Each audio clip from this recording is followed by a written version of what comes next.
Okay, so welcome back. I just went ahead and took the mask off.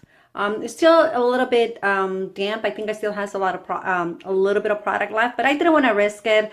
I actually kept it for a little bit over 20 minutes, and the fact that it's still a little bit damp is actually a good sign, because that means that they do put a lot of product in here.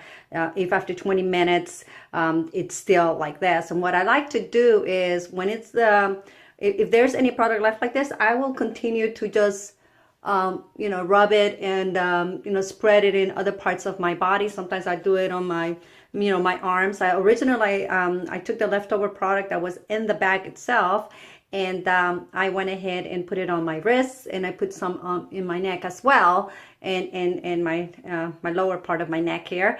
And since there's still some left over, I can actually put some of this on my elbows. I can put it on my thighs and whatnot. Pretty much, there's still a little bit left. And like I said, I'm a bit frugal, so I like to make as much of this as possible, of the whole experience. Now, I'm gonna say that I am really happy with this particular mask, because my skin feels very nourished. It feels plump, and actually it's still a little bit what do you call it, there's still product left. I mean, I don't like to rub my skin product into my skin. What I'll typically do is I tap it, and that just helps with the absorption, in my opinion. And it's also like a little bit of a good massage for your skin, which is a good thing for circulation and whatnot, which is recommended. I do a little bit of tapping here between my eyebrows, and just to get some more product there.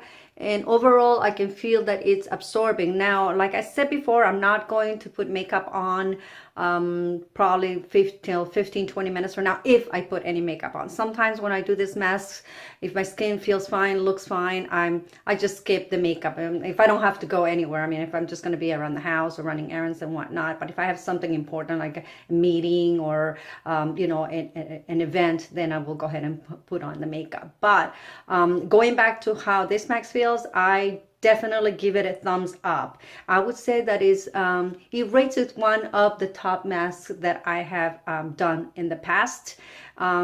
Your skin tends to be a little bit sticky. I don't mind that at all, because I had another mask, I think it was the one that had the aloe, and it did have that little bit of stickiness.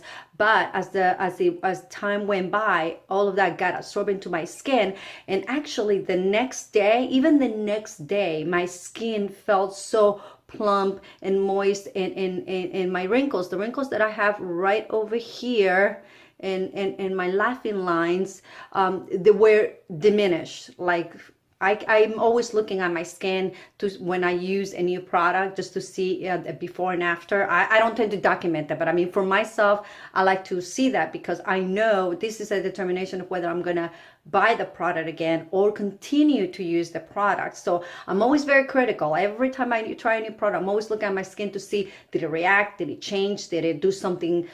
Did it improve? Or did it do something for worse? Am I breaking out? Because I've had some products where I tend to break out, and that's the sign for me that says don't ever use that product again. So like I said, I'm very observant of how the products fare with my skin. And I can say that this one, yes, it does feel like there is like a little stickiness, but you see that bounce that you get like that is actually the sign of like healthy skin, because as you get older, you tend to lose all of that, and then the skin just sags.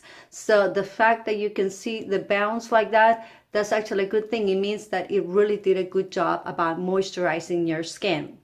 Like I said, I would definitely buy this product again. I am so happy that I was able to buy it at a discount, and I still have about 9 more masks to do. But when I run out, this is one of the masks that I'm definitely going to be adding into my regimen. I like to change things around. This mask is actually a brightening mask.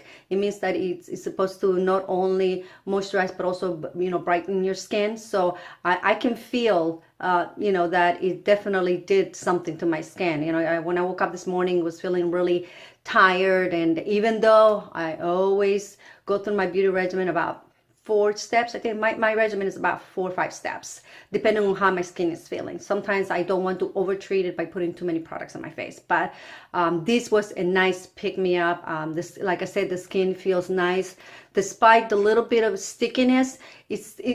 I know that throughout the day it's gonna dry a little bit more, and then these results are going to last for the next couple of days. Like I could literally not wash my face tonight and wake up tomorrow morning, and I know that my skin is still going to feel plump, and that is going to be moisturized. And I've tested this. Sometimes I do that. I'm like, I did a mask. I'm going to skip that step. And you really shouldn't, but sometimes I do it.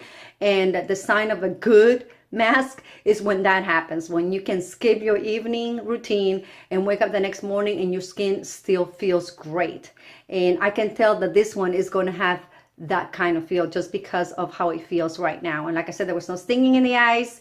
There was no no funky smell, no overpowering smell, because I hate masks that smell too much, because you have it on your face and you have to be smelling all that stuff, you know, for 20 minutes. Sometimes I'll take them off early because I just can't stand what it smells like. So the smell, totally, I mean, acceptable. It is actually very enjoyable. So I would definitely use this mask again. Anyway, that's it. So thank you again for watching my video, and I hope you give this mask a try. Anyway, have a good day.